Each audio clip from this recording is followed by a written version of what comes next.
Bienvenidos, bienvenidas aquí al canal del Rincón del Sano un día más. Gracias, de verdad, muchísimas gracias por acompañarme. Seguimos y continuamos aprendiendo más información sobre salud y quería hablaros de la hepatitis B y la enfermedad de Graves, una relación que existe entre las dos. El virus de la hepatitis, tanto la B como la C, sobre todo la B y la C sobre todo, pueden provocar hipertiroidismo y también tiroiditis de Hashimoto. El hipertiroidismo caracterizado por una enfermedad de Graves. A veces no aparece un Graves, es simplemente una tiroiditis destructiva no autoinmune, ¿vale? Donde solamente se caracteriza una tirotoxicosis. Pero siempre hay que mirar anticuerpos, ¿vale? Para descartar que sea una tiroiditis destructiva, que luego también se puede confirmar con una ecografía, una resonancia, para ver si hay daño, si hay algún nódulo, o si hay daño en la, como digo, si hay daño en la tiroides que termine de confirmar esta tiroiditis destructiva no autoinmune. Son casos raros, ¿de acuerdo? Son casos raros estos de hipertiroidismo por culpa de la hepatitis B, porque hoy en día la hepatitis B, muy poquitas, a lo mejor las personas que hayan nacido antes de los años 80, que fue cuando se iniciaron las campañas de vacunación, si no me falla la memoria, creo que fue en el 88, empezaron ya a aplicarse vacunas de la hepatitis B, y además, hoy en día, todos los niños recién nacidos, la primera vacuna que le ponen es la de la hepatitis B. La primera vacuna que te ponen es la de la hepatitis B. Te la ponen, si no es el mismo día, al día siguiente, ¿de acuerdo? Al día siguiente o a los 2 días, si no, yo creo que es a los 2 días. Tengo un poquito de reposo, depende también cómo haya ido el parto. A los 2 días, la primera vacuna que te pone es la de la hepatitis B. A los 2 meses te ponen otro recordatorio y a los 4 meses otro. Y estas tres vacunas te dejan protegido ya de por vida. Hay que decir que conforme vayan pasando los años, el riesgo de contagiarte por hepatitis B es mayor, ¿vale? Se va reduciendo el efecto de la vacuna. Pero vamos, en la mayoría de los casos, gracias a la vacuna, ni te enteras de que la has cogido y si la tienes te recuperas en nada. Y además, lo bueno que tiene la vacuna es que evita la replicación del virus, limitando sobre todo la síntesis de esos antígenos E, el antígeno E de la hepatitis B, que es el que te haría en muchos casos portador y provocaría las hepatitis B inactivas, que le sucede, hay gente que la tiene, no la ha tenido, no sabe ni que la tiene, pero nunca se ha manifestado, pero es portador y se la puede pegar a otras personas, o una madre a su hijo, por ejemplo, o una mujer, un hombre que la tenga y tenga relaciones sexuales sin protección con su pareja y se la pega, y estés inmunodeprimido o no, te la pega, Los anticuerpos TRAP, anticuerpos contra receptor de la TSH, ¿son crónicos en los casos de hipertiroidismo por hepatitis B? Bueno, pues eso vamos a ver. Mirad, he puesto ahí en rojo hepatitis crónica. La hepatitis crónica, ¿cómo se caracteriza? Antígenos de la superficie de la hepatitis B positivos, ADN del virus mayor a 2000 unidades internacionales y transaminasa alanino-aminotransferasa elevada durante más de 6 meses, ¿vale? Se consideraría hepatitis crónica. Algunos casos de hepatitis crónica por hepatitis B crónica, hepatitis crónica por el virus de la hepatitis B, requieren tratamiento, como por ejemplo con tenofovir o con interferones pegilados, que ya estuvimos hablando de ellos hace ya un mes por lo menos. Un mes o más de un mes. Vale, por eso lo he puesto ahí en rojo, ¿vale? Eso se considera crónico. ¿Quién sufre hepatitis B? ¿Quién sufre hepatitis crónica por el virus de la hepatitis B? Pues menos del 10% de los casos de las personas que tienen hepatitis. La mayoría de las veces la tienes y ni te enteras, ¿de acuerdo? En la segunda línea os he puesto antígeno de superficie contra la hepatitis B con anticuerpos IgM de la hepatitis B negativos. Los anticuerpos IgM se desarrollan normalmente contra el... Normalmente aparece IgM CHB, que es anticuerpos contra el core, contra el núcleo del virus de la hepatitis B. Son negativos junto al antígeno de superficie negativo, y con unos IgG de la hepatitis B positivos significa que la has pasado y estás recuperado, ya no se la pegas a nadie. Hay gente que tiene el antígeno E positivo y con hepatitis inactiva y se la puedes pegar, ¿de acuerdo? A otras personas. Anticuerpos TRAS positivos y anti-TPO con tiroiditis destructiva suelen ser transitorios. A veces los anticuerpos contra el receptor de la TSH, normalmente los IgG son los que interactúan con este receptor y van a emular las acciones de la TSH. Por lo tanto, aumentarán también la expresión de la tiroperoxidasa y, por consiguiente, los anticuerpos contra la tiroperoxidasa pueden aumentar y también se pueden ver elevados. Son transitorios durante la infección aguda por hepatitis B, que te puede durar 6 meses. Puede venir acompañado del hipertiroidismo durante estos 6 meses también. No va a aparecer el mismo día, pero quizás a la semana ya empieza a aparecer los primeros síntomas de hipertiroidismo.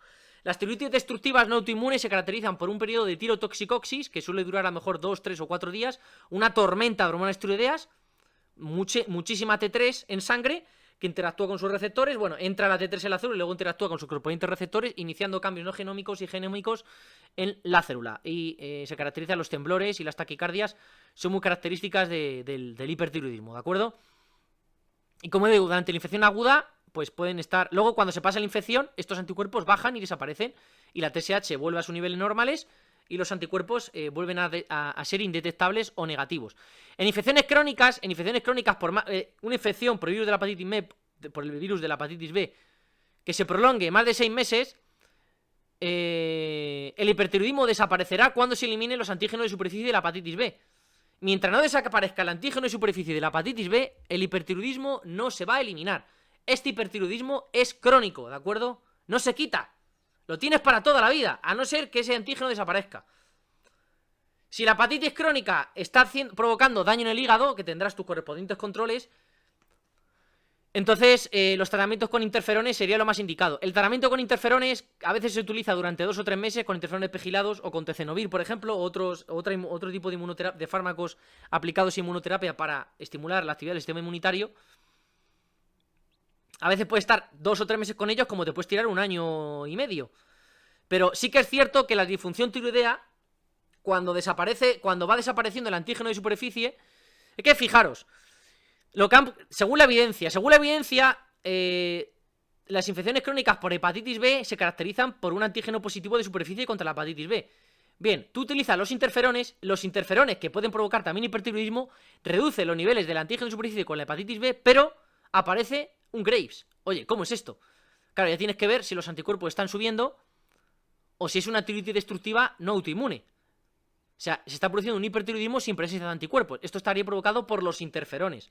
Acordaros, porque interactúan con el receptor de interferones que tienen los tirocitos, que podrían exacerbar, como digo, esta tirotoxicosis. Y en muchos casos, hasta que no se elimine por completo el antígeno de superficie y se retire el interferón, no te recuperas del hipertiroidismo. Pero acordaros, hasta que no desaparezca el antígeno de superficie de la hepatitis B, el hipertiroidismo no va a desaparecer. Y tú dirás, joder, es que empecé con los interferones y el hipertiroidismo se exacerbó, o me apareció el hiper. Ya, eso sería por culpa del interferón, no por culpa del virus de la hepatitis B. Pero en algunos casos es por culpa del virus de la hepatitis B y tienes que eliminar ese antígeno. Tienes que hacerlo desaparecer de la sangre para que desaparezca el hipertiroidismo, porque si no, los linfocitos van a seguir destruyendo y provocando el caos. Pues acuérdate que no solamente es por linfocitos, son los anticuerpos, los IgG, que interactúan con el receptor de la TSH porque hay una respuesta inmunitaria exacerbada. Cuando baje la respuesta inmunitaria, los anticuerpos IgG bajarán también y dejarán de interactuar con el receptor de la TSH.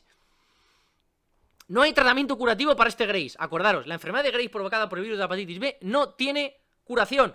Solo tratamiento sintomático. Y no se dan antitiroideos, que te cargas el hígado. Los antitiroideos son una basura. Son una basura. El metimazol, el carbimazol, son una mierda. No valen para nada. En la mayoría de los casos no sirven. Y ya no solamente para los virus. Para el caso de enfermedad de Graves provocada, que muchas veces son idiopáticas y no sabes por qué te viene, igual. Y producen daño en el hígado.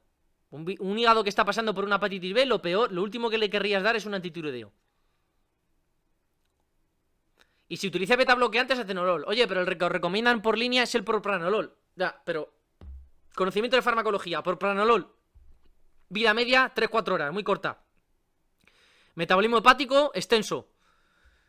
Interactúa con beta 1 y beta 2. Y además tiene mayores posibilidades de traspasar la barrera hematoencefálica. Que si estás sufriendo crisis hipertiroideas, que luego traerán un hipotiroidismo, pues no te interesa. Mejor el atenolol. Metabolismo hepático muy suave, podemos decir mínimo.